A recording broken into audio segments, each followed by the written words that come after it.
Ya, pagi Pak Yusuf. Ya, saya masih sulit itu tadi yang soal memang ya perbedaan teolog kan kita bingung itu soal ketritunggalan tuh bisa terpisah itu memang sulit paham itu. Ya. Nah, waktu Eli lama sabatani itu Pak. Ya. Oke. Jadi maksudnya minta penjelasan gitu maksudnya. Panjang itu Pak. Iya. Memang untuk mengerti ini kita tidak mungkin bisa paham 100% ya. Tapi kita mesti konsisten dengan tadi yang saya paparkan, yaitu apa yang menjadi hutang manusia berdosa ini. Karena jelas Alkitab bilang upah dosa itu adalah maut. Dan kalau Kristus membayar dengan memenuhi tuntutan keadilan Allah, berarti Kristus tidak bisa bayar dengan yang lain, kecuali dengan maut.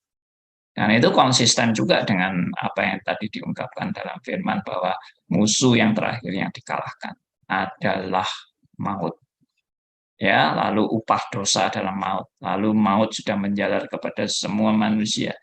Jadi kalau membayar hanya dengan kematian fisik, maka sebetulnya kematian fisik itu bukan apa-apa, karena saya tidak katakan bukan apa-apa, itu tidak ada nilainya, yaitu semua dalam satu paket karya Kristus sebetulnya. Tapi fokus daripada pembayaran hutang itu tidak ada yang lain, kecuali memang harus mengalami keterpisahan. Nah, kalau kita lihat juga dalam pergumulan Tuhan Yesus, tidak mungkin Tuhan Yesus itu di Taman Getsemani itu takut mati fisik loh ya. Kenapa? Karena Kristus juga pernah mengajarkan kepada murid-muridnya, jangan takut pada yang bisa membunuh tubuh, tapi tidak bisa membunuh nyawa. Takutlah kepada Dia yang bisa baik membunuh tubuh maupun membunuh nyawa. Jadi Kristus memang sudah disiapkan untuk tidak. Dia pasti tidak takut mati, karena bagi Kristus mati itu bukan masalah, ya, mati fisik maksudnya, ya. Dan Kristus juga mengatakan kepada murid-murid sampai 4 kali bahwa anak manusia itu akan menderita, akan disiksa dan mati dan bangkit pada hari yang ketiga. Kristus sudah siap menghadapi semua itu. Kristus harus ke Yerusalem. Kristus tidak menghindari untuk datang ke Yerusalem dan mengalami salib. Justru Petrus yang menghalangi Kristus. Kristus tidak ada kegentaran. Jadi sebetulnya kegentaran Kristus di Taman Getsemani itu apa? Nah, saya melihat pergumulan yang paling berat justru adalah pergumulan Kristus harus terpisah dengan Allah Bapanya. Itu tidak ada yang lebih berat daripada itu. Tidak ada yang lebih menggoncangkan Kristus daripada itu. Kristus sama sekali tidak pernah takut. Takutnya Kristus cuma 1 kali tertulis di Alkitab, di Taman Getsemani. Nah, kalau takutnya Kristus di Taman Getsemani itu takut mati, kalah dia dengan para martir. Para martir aja berani mati. Bahkan teroris juga berani mati. Masa Kristus takut mati? Itu konyol bagi saya. Ya, oke, itu sedikit penjelasan. Meskipun tidak bisa menjelaskan bagaimana Allah Tritunggal itu betul-betul terpisah, itu memang misteri. Ya. Baik. Ya Pak Andi, itu kemanusiaannya atau keilahiannya Pak? Nah, ini para teolog lagi berdebat, ya kan? Oh, yang terpisah itu bukan keilahiannya. Keilahiannya tetap bersama-sama, yang terpisah itu kemanusiaannya. Saya juga tidak mau menjelaskan ini. Karena apa? Bagi saya itu tetap misteri. Kalau itu adalah hanya kemanusiaannya dan bukan keilahiannya. Artinya begini, saya kalau mau gambarkan, oh keilahiannya masih happy-happy, Kristus tidak mengalami kesusahan dan penderitaan di dalam keilahiannya, happy-happy, kemanusiaannya aja yang menderita. Bagi saya itu berarti Kristus tidak sepenuhnya menderita. Dia hanya menderita separuh. Ya.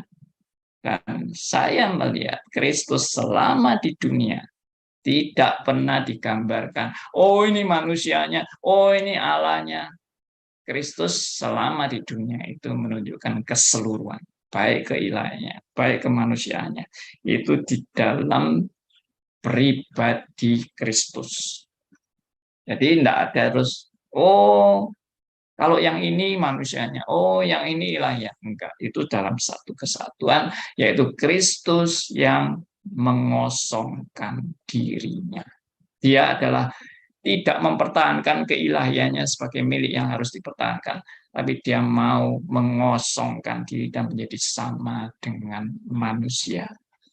Nah, itu saya melihat bahwa itu tetap dalam satu kesatuan antara keilahian dan kemanusiaan yang memang juga merupakan misteri. Bagaimana benar-benar manusia, bagaimana benar-benar Allah di dalam satu pribadi Kristus.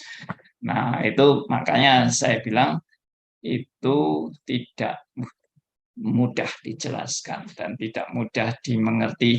Tapi kita harus, bagi saya cuma pegang satu prinsip sederhana, yaitu apa sih yang harus dibayar oleh Kristus? Itu aja sudah. Apa sih yang memang hutang yang harus dibayar? Kalau itu hanya manusia Kristus yang membayar. Manusia Kristus yang membayar ini tidak punya kemampuan melampaui waktu dan melampaui kuantitas. Tidak punya. Karena kalau Kristus hanya manusia saja, dia hanya bisa membayar hutang manusia itu satu bayar satu. Bagaimana Kristus bisa membayar? Dari satu membayar semua orang pilihan.